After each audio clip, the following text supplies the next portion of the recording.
Assalamualaikum dan selamat sejahtera. So, hari ni kita sambung ya. Hari tu dah belajar dah kan tentang sikit-sikit tentang apakah itu ikatan, berapa jenis ikatan.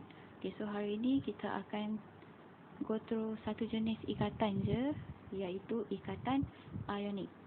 Okay, so yang ni ikatan ionik. Takrif dia ialah ikatan kimia yang terbentuk antara atom logam dan atom bukan logam. Itu syarat dia. Mesti satu logam, satu lagi bukan logam. Okey. Boleh tengok yang kat sini ni. Okey, yang cikgu bulatkan warna, yang cikgu petakkan warna purple ni. Okey, ini ialah contoh yang cikgu bagilah, lithium dengan oksigen. So lithium adalah logam, atom logam. Manakala oksigen adalah atom bukan logam. So bila ada satu logam, satu lagi bukan logam, ikatan yang terbentuk tu adalah ikatan ion. Okay, simple. Awak dapat kenal yang mana logam, yang mana bukan logam, dah boleh jawab soalan dah. Okay, so yang ni ikatan ion. Faham ya? Nak tahu kat mana, nak tahu macam mana yang tu logam ke bukan logam? Refer pada jadual berkala. Lithium ialah unsur kumpulan 1. So dia adalah logam. Manakala oksigen adalah unsur kumpulan 16. Dia adalah bukan logam. Right? Okay, kita pergi ke yang kedua. Cikgu akan terangkan sikit-sikit macam mana pembentukan ikatan ion ni berlaku. Okay, contoh yang kedua yang cikgu nak gunakan hari ni ialah magnesium dan Cl, klorin. Tengok atom row yang paling atas ni ialah magnesium dan juga klorin. Maksudnya kita nak tahu antara magnesium dengan klorin, ikatan apa yang berlaku di antaranya. Okay, kita kena buat ikut step by step. Step yang pertama, kena kenal pasti nombor proton. Untuk magnesium, nombor proton dia 12. Untuk klorin, nombor protonnya 17. Okay. Step yang kedua, susunan elektron atom. Dah tahu nombor proton, senang je lah. Sebab bilangan elektron sama dengan bilangan proton. Okay. Untuk magnesium, proton ada 12, elektron pun mesti 12. Okay. Ingat semula macam mana nak buat susunan elektron. Petala pertama, maksimum 2 elektron. Petala kedua dan seterusnya, maksimum 8 elektron. Okay, jadi awak ada 12 elektron. Kita susun dalam bentuk susunan elektron atom. So 2, 8, 2. Okay, itu untuk magnesium. Tengok pula yang klorin. Klorin ada 17 proton. So of course lah, dia juga ada 17 elektron. Right? Dan kita tulis susunan elektron bagi atom klorin 2, 8, 7. Okay. Setakat ni harap semua jelas lah. Sebab setakat ni yang cikgu dah ajar ni, step 1 dengan step 2 ialah benda yang korang dah jumpa masa bab 2. Okay, tengok catatan dekat tepi ni. Catatan dekat sini. Okay, yang warna hijau tu, Mg lebih senang buang 2 elektron. Okay, kenapa cikgu cakap Mg lebih senang buang 2 elektron? Okay, yang ini, awak tengok susunan elektron dia 282. Tengok pada petala yang paling luar. Petala paling luar ialah 2. Okay, so 2 yang dekat hujung tu menunjukkan elektron valence. Berapa elektron yang ada pada petala paling luar. Dan elektronnya 2. Okay.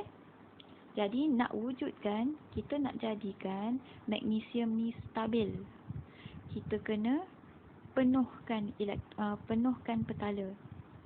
Okay, so yang mana lagi senang? Sama ada awak nak buang 2 elektron yang belakang tu, ataupun awak nak terima 6 elektron lain supaya dia jadi 8. Cikgu ulang. Awak nak buang 2 elektron dengan awak tambah 6 elektron. Mana yang lagi senang? So kita akan pilih nombor yang kecil. 2 dibuang, 6 ditambah.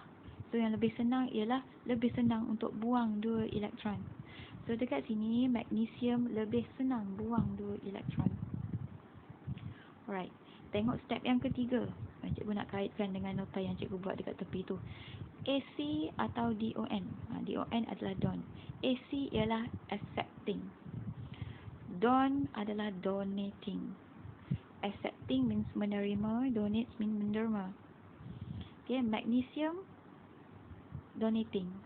Kenapa cikgu kata dia donating? Sebab refer pada step yang kedua tadilah, dia ada 2 elektron valence kan. Kita buang 2 elektron.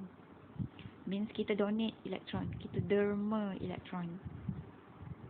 Alright. Selepas kita derma 2 elektron, apa jadi pada atom magnesium? Dia akan membentuk ion. Alright, tengok yang bawah lagi, step yang keempat. Susunan elektron ion. Tadi 282 kan susunan elektron atom. Sekarang susunan elektron ion dah jadi 28 sebab dah buang 2 elektron yang dekat belakang. Faham Awak dah buang 2 elektron ataupun awak dah donate 2 elektron. Donate, derma. Derma ni benda yang baik ke yang tak baik? Yang baik kan, benda yang positif. Jadi berapa yang dia derma? 2. Sebab itulah charge dia 2 positif. Okay. Alright. Kemudian pergi kepada formula ion step yang kelima. Mg, tadi Mg atom, sekarang dah jadi Mg ion. Dia derma berapa elektron? 2 elektron.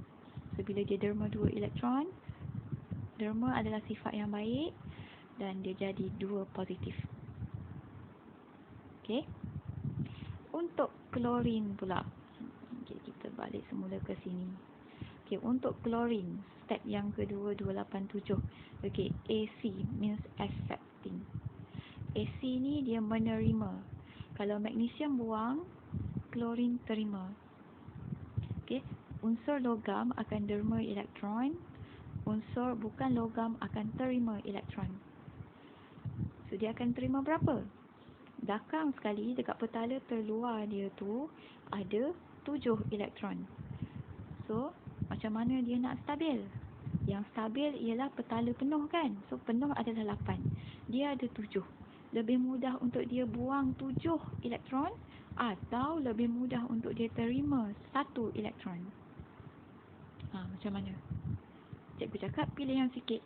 So lebih senang untuk dia terima 1 elektron. Alright, so dekat tepi belah kanan warna merah cikgu ada tulis nota Cl lebih senang terima 1 elektron. Okay, so Cl akan terima elektron. Okay, donate is positive. Cikgu tulis lagi kan kat nota tepi tu, donate is positive. Accept kita anggap dia curi. Curi is negative. Donate tu baik, positif. Accept, katakanlah dia menerima tu dengan cara dia mencuri. So mencuri adalah negatif. Jadi dia dah terima 1 elektron. Petala terluar dia dah jadi 8. Tengok step yang keempat, susunan elektron ion dah jadi 288. Okay, buat kurungan macam tadi juga. Tulis negatif. Negatif tu maksudnya negatif 1 lah sebab dia cuma terima 1 je elektron kan. So charge dia negatif 1. Faham Okey, dan formula ion. Okey, yang ni memang awak hafal. Kalau tak hafal pun kat sini awak dah nampak dia terima 1 elektron. So Cl tadi membentuk ion negatif, Cl minus. Okey, formula kimia pula. Okey, yang ni akan tunjukkan sebatian yang terbentuk.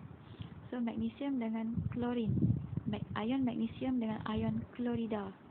Okay, awak buat cross method macam dah belajar dalam bab 3 tu kan. Okay, cross method, crosskan nombor dia saja. Mg, okay, so 2 dekat charge Mg tu diberi kepada Cl, 1 dekat charge Cl tu diberi pada Mg, jadilah Mg1 Cl2. Tapi ingat dalam kimia 1 tak ditulis. Jadi formula kimia untuk magnesium klorida ialah MgCl2. Okay. Hopefully semua dah faham sampai sini. Kita nak tengok yang dalam petak merah ni pula. Okay, ni cara lukis pembentukan ikatan ion. ikatan ion ni kita tak nampak sangat pembentukan dia. Kita still lukis dia asing-asing. Klorin, magnesium, kita lukiskan berasingan. Okey, mula-mula tengok unsur logam. Okey, logam ada 1, magnesium ada 1. So kat tengah awak lukis Mg. Alright. Nak lukis apa? Buatlah macam lukisan susunan elektron. Dekat tengah awak tulis simbol dia Mg. Petala pertama awak boleh rujuk dalam jadual ni, susunan elektron ion 28. Nampak tak? So lukislah petala pertama ada 2 elektron, petala kedua ada 8 elektron. Kurungan wajib buat dan di luar kurungan kena tulis 2 positif. So ikut susunan elektron ion. Okey. Kemudian untuk klorin. Okey, dekat formula kimia tadi klorin ada 2. So awak lukis sebelah kiri, sebelah kanan boleh, sebelah atas, sebelah bawah pun boleh. Janji ada 2. Okey. Tengok susunan elektron ion dalam klorin 288 negatif. Kurungan 288 negatif. So tulislah untuk klorin. Petala pertama 2, petala kedua 8, petala ketiga 8 elektron. Dan buat kurungan dengan cas negatif 1. Okay, cuba perhatikan betul-betul dekat lukisan klorin tu. Untuk dua-dua klorin tu, cikgu buat petala terluar ada 1 elektron yang berbeza warna. Elektron lain semua warna purple. Ada 1 je yang warna Cl. Warna Cl pula, yang warna merah. Sama juga klorin yang sebelah dia lagi. Okey, petala paling luar semua warna purple. Ada 1 je yang warna merah. Sebab ada 1 je elektron yang diterima oleh klorin. Merah tu mana dia dapat? Dia dapat daripada magnesium. Sebab magnesium menderma 2 elektron kepada setiap 1 Cl. Okey, hopefully semua faham. Okey, dan last sekali. Sebatian yang terbentuk daripada ikatan ionik dipanggil sebatian ionik. Sebatian ion. Sebatian ion. Okey. Soalan suka tanya, nyatakan jenis ikatan yang terbentuk. Kalau ditanya ikatan, jawapan awak akan jadi ikatan ionik. Ada juga soalan, nyatakan jenis sebatian yang terbentuk. So kalau sebatian yang terbentuk, jawapan dia sebatian ion. So magnesium klorida adalah sebatian ion. Kalau tak faham, cuba tengok berulang-ulang kali sehingga faham. Tak faham juga, senang bagi tahu cikgu. Okey, PM cikgu direct. Okey, jumpa lagi dalam video yang seterusnya, ikatan ionik. Jangan lupa jawab soalan yang cikgu akan beri selepas ni. Yang tu untuk menguji kefahaman awak. Okey? Bye. Jumpa lagi. Assalamualaikum.